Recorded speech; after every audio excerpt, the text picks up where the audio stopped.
இங்க இந்த பையன் ஒரு சாக்லேட் கவர் எடுத்துட்டு வந்து அவ அப்பாட்ட பிறந்த நாளைக்கு இந்த சாக்லேட் வாங்கி தாப்பான்னு கேக்குறான். சோ மறுநாளே அவ அப்பா வேலை பார்க்குற கடையில அந்த சாக்லேட் இருக்கிறத அவர்கிட்ட செய்கிலே சொல்றான். இவரு ஓனர் கிட்ட என் பையனுக்கு இன்னைக்கு பிறந்த நாள், அந்த சாக்லேட் ரெண்டு தாங்கன்னு கேக்குறாரு.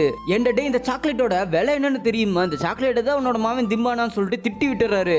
இவரு விடாம சம்பளத்துல கழிச்சுக்கோங்கன்னு சொல்லிட்டு ஓனரை மீறி எடுக்க, அப்ப எதிர்பாராத விதமா ஓனரை தள்ளி விட அவரோட தலை பின்னாடி இருக்க கண்ணாடியில் இடிச்சு பயங்கரமா ரத்தம் வருது. இதை பார்த்து டென்ஷன் ஆகி ஏன்டா நான் உனக்கு அவ்வளவு திமிராடா சொல்லிட்டு அவர் அங்க இருக்க எல்லாத்த முன்னாடி வச்சு பயங்கரமா அடிச்சிடுறாரு.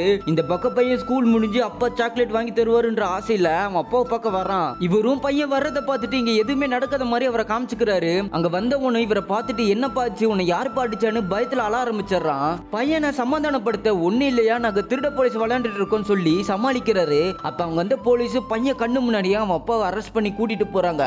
பையன் கிட்டயும் நான் வந்துருவேன், நீ சாப்பிட்டு நேரமா தூங்குடான்னு சொல்லிட்டு போறாரு. இங்க இவன் சாப்பிடாம நைட்டு முழுக்க அழுதுகிட்டே இருக்கான். அவ அப்பாவும் நைட்டு வந்துடுறாரு.